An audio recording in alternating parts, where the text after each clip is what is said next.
नमस्कार प्रिय मित्रों, मैं ज्योतिषकार कमल आप सबका हार्दिक अभिनंदन करता हूं आपके अपने इस प्यारे यूट्यूब चैनल अलौकिक साधनाएं में। और अलौकिक साधनाएं में आज मैं आपके लिए एक शानदार चीज़ लेके आया हूं।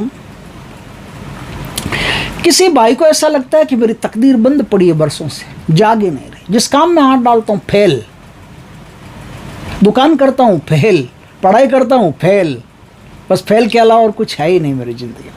और ज़िंदगी में इतने फेल हो चुके कि अब तो पास होने की उम्मीद ही ख़त्म हो गई। अब तो ज़िंदगी के आगे चलने की आशा ही ख़त्म हो गई, नष्ट हो गई। तो आज मैं आपको एक ऐसा उपाय बताऊंगा जिससे 1001% आपकी तकदीर जागेगी ही जागेगी।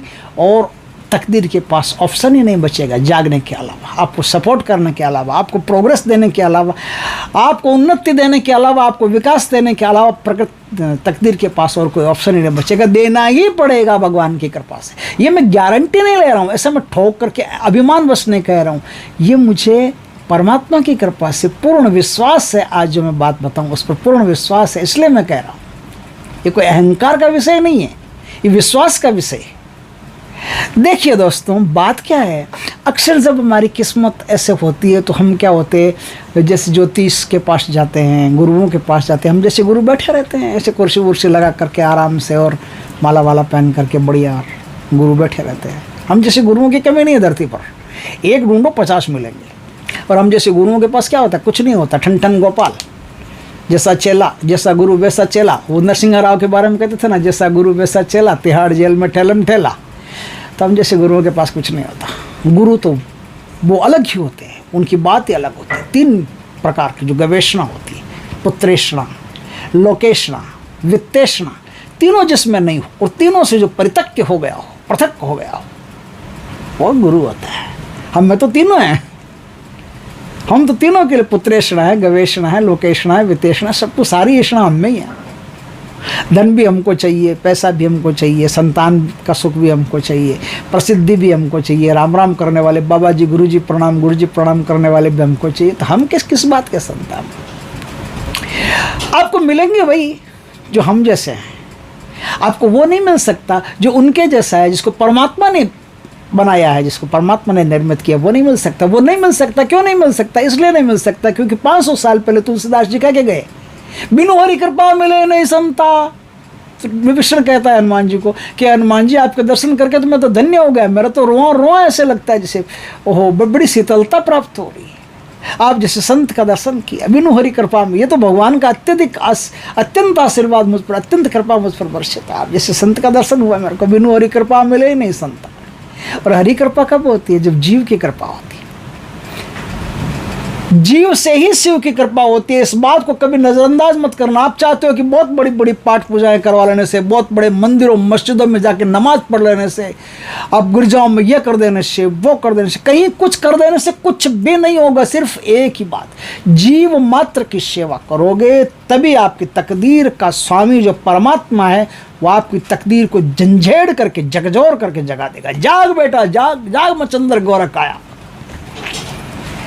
मेरे बच्चे की तकदीर को जगाओ, मालामाल कर दो, धनवान कर दो, ऐश्वर्यवान कर दो, रूपवान कर दो, सुंदर कर दो, व्यवहार कुशल कर दो, आकर्षक कर दो। इस बच्चे के सामने जो कोई भी आए इस धरती पर, दुश्मन आए तो हरा दो, दोस्त आए तो गले मिला दो। मेरे बच्चे का नाम रोशन होना चाहिए, यश होना चाहिए, कीर्ति होनी, सब इसके जीवन में होना चाहिए। तो परमात्मा खुद झकझोर करके जगा देता है। लेकिन कैसे जगा देता है? न तो नग से जगता है, नगीनों से, न तो नगीनों से जगता है, न हवन पूजाओं से जगता है, न मस्जिद की दुआओं से जगता है, कहीं से। शिव तक पहुंचना है तो जीव पहली सीढ़ी है, पहला पायदान है। जीव का पायदान छोड़े बिना शिव के लक्ष्य तक कोई नहीं पहुंच सकता। सवाल ही नहीं उठता। जिस व्यक्ति में जीवों के प्रति प्रेम करने की क्षमता नहीं है वो शिव से कभी प्रेम नहीं कर सकता। क्योंकि शिव भी कहते हैं कभी किसी जीव से प्रेम किया है क्या? आप कहोगे नहीं, हम तो सीधा आपसे प्रेम करते हैं। शिव कहते हैं बैक टू पवेलियन, जाओ पहले जीव से प्रेम करो, जीवों से प्रेम करो। तो मैंने बनाए सारे जीवों को, जीवों से प्रेम करके दिखाओ, तब मैं मानूंगा कि मुझसे प्रेम करने लायक हो तुम। धरती पर 3 चीज़ें हैं। इन 3 चीज़ों का यदि आपने ध्यान कर लिया, 3 चीज़ों को गहराई से ले लिया, तो आपकी तकदीर को कोई चैलेंज करने वाला नहीं रहेगा। गारंटी दे के बोलता हूँ इस बात को। पहली चीज़ है नेचर। दूसरी चीज़ है कल्चर। और तीसरी चीज़ में जो जितने चर आते हैं ना, उभयचर, थलचर, नभचर, गगनचर, ये चर, ये तीन चीज़ें, इन तीन चीज़ों को आपको ख्याल रखना है। अब तीन चीज़ों में क्या ख्याल रखना है कि नेचर क्या, मनुष्य की प्रकृति क्या, आपके आसपास का जितना वातावरण है, उस वातावरण में आपने कभी कोई पेड़ पौधा लगाया है, नहीं लगाया है तो लगा ही लो। कोई भी पेड़ पौधा, कोई भी शुभ फलदायक, कोई भी आयुर्वेदिक, कोई भी औषधीय पेड़ पौधा लगा लो, उससे आपकी तकदीर 100% चमकेगी, चमकेगी ही चमकेगी। और आपके घर में लगा हुआ होना ही चाहिए। आपके घर में तो पौधे गमले होने ही चाहिए। जितने पौधे गमले हो, जितने खुशबूदार, जैसे तुलसी है, मरवा है, ऐसे बहुत सारी चीज़ें हैं, अलग अलग है, वो होने ही चाहिए। फूलदार पौधे होने चाहिए। तो जितने पौधे रहेंगे उतना ही आपका घर महकता रहेगा, तकदीर रहेगी चमकती। दूसरी चीज़ है कल्चर। अब कल्चर क्या, मनुष्य जब अपनी संस्कृति छोड़ता है, जैसे ऊर्जा आपको ढूंढेगी कैसे, जैसे मैं राजस्थान का रहने वाला हूँ। राजस्थान के लोग कैसे चलते थे, क्या पहनते थे, क्या खाते थे। सप्ताह में एक दिन अगर मैं ऐसा करता हूँ या महीने में एक दिन मैं ऐसा करता हूँ तो मैं अपने कल्चर से जुड़ा हुआ हूँ, यानी मैं अपनी ज़मीन से जुड़ा हुआ हूँ, यानी मैं अपने बुजुर्गों से जुड़ा हुआ हूँ, यानी मैं अपने 16 कुल के पितरों से जुड़ा हुआ हूँ। आप समझ लो बात को क्या, जैसे घर में क्या बनता था, आपको पता है कि होली दीपावली आज भी हमारे यहाँ ना घर में लावसी बनती है। लावसी क्या होती है, जैसे वो गेहूं की बनती है, गेहूं का को आधा हल्का हल्का उसको पीस करके उसकी लावशी बनती है। वो क्यों बनती है, क्योंकि पूर्वजों से लावशी बनती आई है। मिठाइयाँ तो एक से एक है, बढ़िया से बढ़िया है। और कौन लावशी खाता है, बच्चों को दे तो बच्चे नहीं, हम नहीं, ये नहीं खाएंगे, लावशी कोई खाते नहीं, लेकिन बनाते फिर भी हैं। इसलिए बनाते हैं कि हमारा कल्चर है, ये हमारी संस्कृति है। और संस्कृति क्या, संस्कृति हमको उनकी याद दिलाती है जिनके द्वारा हम इस संसार में आए हुए हैं। जब आप संस्कृति की बात करते हैं, जब हम संस्कृति की बात करते हैं तो अपने पितरों की बात करते हैं, अपने कुल देवी कुल देवता की बात करते हैं। तो कुल देवी कुल देवता पितर ये सब हमारे साथ रहे, हम संस्कृति में जीना चाहें तो। यदि हम राजस्थान के रहने वाले हैं, यदि हम गुजरात के रहने वाले हैं, यदि हम कहीं के भी रहने वाले हैं, तो उसके जैसी वेशभूषा पहनावा कम से कम आपको पूर्णिमा के रोज़ तो करना ही करना चाहिए। सब दिन करो तो आपकी मर्जी, सब दिन तो कोई कर नहीं सकता, कोई ड्यूटी जाता है, कोई कुछ करता है, कोई कुछ करता है, लेकिन पूर्णिमा के दिन तो, या फिर कभी भी छुट्टी हो, जैसे संडे की छुट्टी हो, तो संडे की छुट्टी में 2 घंटा ही आप पहन लो। जैसे राजस्थान में क्या धोती कुर्ता और साफा पहनते थे, तो धोती कुर्ता और साफा पूर्णिमा के दिन या फिर छुट्टी हो किसी दिन, संडे वनडे की छुट्टी हो तो 2 दिन, किसी भी दिन आप उसको पहन लो, या अमावस्या के दिन पहन लो। अमावस्या को छुट्टी रहती हो, जैसे कई दुकानदार होते हैं उनकी अमावस्या की छुट्टी रहती है, तो अमावस्या के दिन पहन लो। तो उससे आपके कुल देवी कुल देवता, आपके पितृ सब राजी रहते हैं। और ट्रेडिशन में जो भोजन बनाया जाता है उस दिन वही भोजन आप बनाओ, तो आप कल्चर का ध्यान रखोगे। आप जैसे ही अपने कल्चर छोड़ते हो, अपनी संस्कृति छोड़ते हो, संस्कृति छोड़ करके दूसरे की संस्कृति अपनाते हो, तो एक बात होती है कि आपको सुख बेशुमार मिलता है, निश्चित है सुख बेशुमार मिलता है, लेकिन शांति नहीं मिलती। सुख मिलता है लेकिन शांति नहीं मिलती। इस बात की 100% गारंटी लिखवा करके रख लो, शांति नहीं मिलती। सुख मिलता है, शांति नहीं मिलती। किसी ज़माने में अमेरिका जो आज टॉप पर था ना, वो रोटी के लिए मोहताज था, पता है आपको। किसी ज़माने में हम बड़े धनाढ़ हुआ करते थे और कहते सोने चांदी की वो क्या कहते गंगा वंगा नदियाँ वदियाँ बहती थी, जहाँ डाल डाल पर सोने की चिड़िया करती है बसेरा, न तो वो चिड़िया न डाल पता नहीं कहाँ चले गए। ये समय है, समय घूमता रहता है।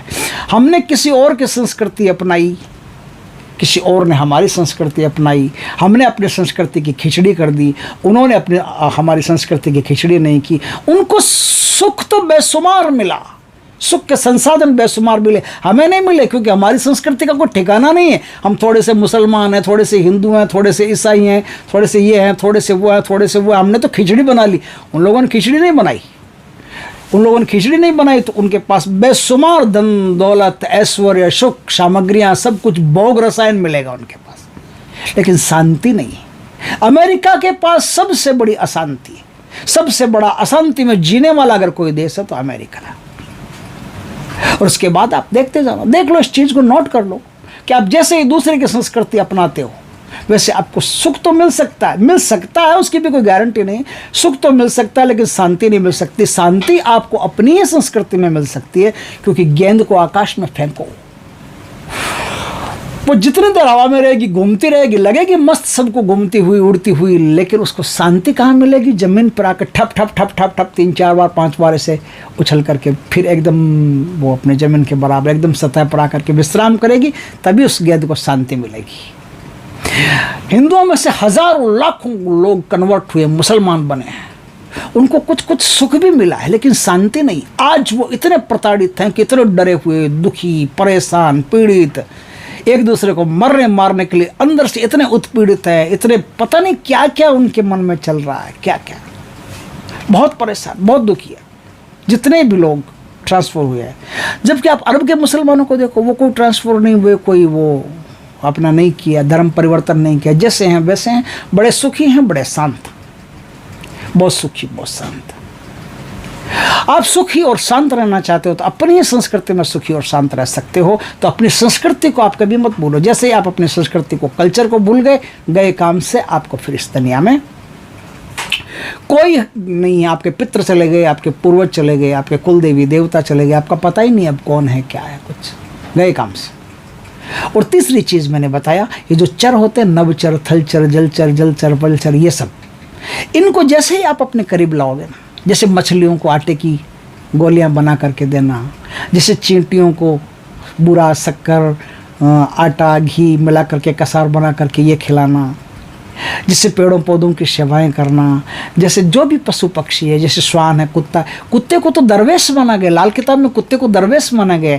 यदि आप कुत्ते की सेवा करते हो, आहा, अब सीधा सीधा मैं, अब ज़्यादा लंबा टाइम हो जाएगा फिर आप कहोगे कि बहुत फेंकता है, बकवास करता है। सीधा सीधा मैं आपको वहीं ले चलता हूँ जहाँ से आपकी तकदीर पर पहली चोट पड़ेगी और तकदीर जागेगी और आपको प्रत्यक्ष अनुभव होगा कि यार महाराज तो डोंगी है लेकिन चीज़ बढ़िया। बताइए, बताता हूँ चीज़ बढ़िया।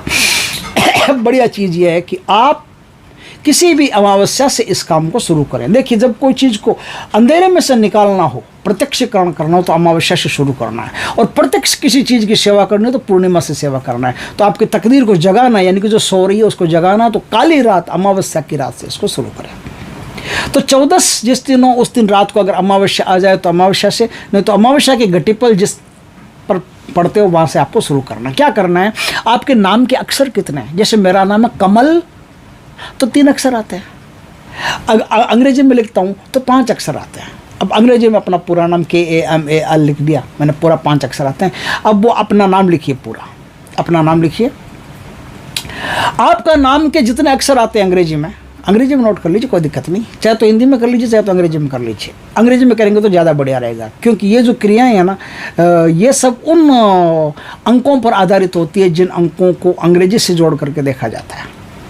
तो हिंदी में भी करोगे तो भी चलेगा, अंग्रेजी में भी करोगे तो भी चलेगा। तो इन अंकों का आप नाम निकाल लीजिए। नाम 1, 2, 3, 4 ऐसे निकालना, उसमें जैसे K2 है, A1 है, ऐसे नहीं निकालना है। जैसे KAMAL, तो सब पर 1-1 नंबर लगाएंगे तो नंबर आएगा 5। तो उसी तरह से आपको नंबर लिखना है। अब क्या करना है, आपको 5 रोटियां रात को बना करके तैयार रखनी है। 5 रोटियां रात को बना करके तैयार रखनी है, और 5 रोटियां अलग बना करके तैयार रखनी है। 10 रोटियां आपको बना करके तैयार रखनी है। देखिए, ध्यान से सुनिए, एक ऐसी शानदार टेक्निक बता रहा हूँ। 5 रोटियों में तो आपको गुड़ रखना है, और 5 रोटियों पर हल्की हल्की मीठे तेल की बिंदी लगानी है, बिंदी। 5 रोटियां तो आपको कुत्ते को देके आनी है, और 5 रोटियां गाय को देके आनी है। लेकिन कब देके आनी है? वो पहले से उठ गए, जाग गए, तब नहीं। जब वो कुत्ते सो रहे हों, जब वो गायें सो रही हो, तो ये रात को 3 बजे या 4 बजे के आसपास का टाइम रहता है। रात को 3 या 4 बजे के आसपास का टाइम रहता है। उस टाइम ये रोटियां आप गायों और कुत्तों को देकर, गाय नहीं मिलती आपके मोहल्ले में तो खाली कुत्तों को दे सकते हो, लेकिन गाय मिल जाए तो सबसे बढ़िया है। अगर गाय नहीं मिले तो फिर शुक्रवार के दिन फिर किसी गौशाला जा करके फिर वहाँ खिला करके आना। वही गुड़, वही रोटी, जितना नाम के अक्षर बनते हैं, जितने दिन बनते हैं उतने दिन के हिसाब से। जैसे 7 दिन बने तो 7 × 5, तो जो जितने भी अंक बनते हैं उस अंक के हिसाब से आप वो रोटियाँ बना करके वो गुड़ सहित गाय को खिला करके आइएगा, ठीक है। और वहाँ और भी दान पुण्य आप करें तो बढ़िया रहेगा। अब देखिए, बताता हूँ मैं आपको, कुत्ते को, सोते हुए कुत्ते को तू तू तू तू तू तू तू तो ऐसे आवाज़ साउंड करके निकालते हैं ना, कुत्ते को जगाते हैं, तो वैसे कुत्ते को जगाइए, वैसे कुत्ते को जगा करके और उसको वो रोटी, वो तेल का पॉइंट लगाए ना बीच में, तेल का पॉइंट जैसे है ना, तेल का पॉइंट किससे लगाना, इससे ये जो शनि की अंगुली होती है ना, शनि की अंगुली है मध्यम अंगुली, इस शनि की मध्यम अंगुली से तेल का पॉइंट लगाना, तेल का पॉइंट लगा करके वो कुत्ते को आपको देनी है। साथ में पिंपल की पूजा भी आप करते रहिएगा। आपकी तकदीर को जागने से कोई नहीं रोक सकता, गारंटी लेता हूँ, पूरे पक्के तौर पर कहता हूँ कि कुछ दिन इसको 10 दिन 15 दिन महीना भर इसको करते रहिए। और ये मत कहिए कि बाबा जी ने बताया, बाबा जी का कोई लेना देना नहीं है, हम जैसे लल्लुओं का कोई मतलब नहीं होता इसमें। आपको ये काम दिल से करना है, हार्टली करना है, बाई हार्ट करना है, समझे ना बात को। हमारे कहने से कर रहे हैं, ये कर रहे हैं, वो कर रहे हैं, बाबा जी ने कहा पक्का ही होगा, कुछ नहीं होगा। बाबा जी के कहने से, बाबा जी कोई भगवान नहीं, बाबा जी तो खुद धरती पर घूमता फिरता एक सामान्य आदमी है। बाबा जी कहने से क्या होता है। हमने कहा है, मार्गदर्शन किया, बस उतनी सी बात को पकड़ो हंस की तरह, उस मोती को अपने अंदर लो और काम शुरू कर दो। बस अब आपको ये उतारना है दिल में, और दिल से ये काम करना है। पिंपल की सेवा दिल से, गाय की सेवा दिल से, चींटियों की सेवा दिल से, वृक्षों की सेवा दिल से, कुत्ते की सेवा दिल से। और कुत्ते की जितनी आप सेवा करोगे, कुत्ता लाल हो, काला हो, पीला हो, हरा हो, नीला हो, कोई भी रंग का हो, कोई फर्क नहीं पड़ता। आप सुबह अर्ली मॉर्निंग सोए हुए कुत्ते को जगा करके आप सबसे पहले रोटी दो। आपकी किस्मत को जागने से कोई नहीं रोक सकता। और उसके साथ साथ आप अच्छे अच्छे कर्म करो, और किसी के प्रति भी ईर्ष्या मत रखो। जैसे धनवानों के प्रति कभी ईर्ष्या मत रखो, धन के प्रति कभी ईर्ष्या मत रखो। इसके ऐसा हो गया, वो ऐसा करता है, वो चोरियाँ करता है, 2 नंबर का काम करता है, ये क्या करता है, यूट्यूब से पैसा कमाता है, ये तो उल्लू बनाता है, ये करता है, वो करता है। मैं कुछ भी बनाता हूँ, मैं गया बाढ़ में, मुझसे कोई लेना देना नहीं। आपको किसी से कोई लेना देना नहीं। आप अगर कर सको तो प्रेम करो, धनवानों से प्रेम करो, धन से प्रेम करो। नहीं कर सकते तो कोई बात नहीं, साइलेंट रहो, लेकिन किसी के प्रति ईर्ष्या मन में मत पालो, क्योंकि ईर्ष्या आपके आते हुए धन को वापस फेंक देती है, धन की ऊर्जा को तोड़ देती है, बीच में ब्रेक कर देती है। ब्रेक कर देते तो गए काम से। तो इस प्रकार से बहुत शानदार साधना मैं आपके लिए लाया हूँ, बिना मंत्र किए, बिना गुरु किए, बिना कुछ भी नहीं। गुरु भी इसमें कोई आवश्यकता नहीं, कोई मंत्र तो है नहीं गुरु किस बात का। सीधा सीधा काम करो, तकदीर आजमाओ और देखो चमत्कार क्या होता है। दोस्तों वीडियो अच्छा लगे तो लाइक करना, कमेंट करना, शेयर करना। पहली बार हमारे चैनल पर आए, चैनल को सब्सक्राइब करना, पास में जो बेल आइकन का बटन दबा देना, ताकि हमारी ज्ञानवर्धक जानकारीपूर्ण वीडियो सबसे पहले आपके पास आ सके। जय श्री कृष्ण।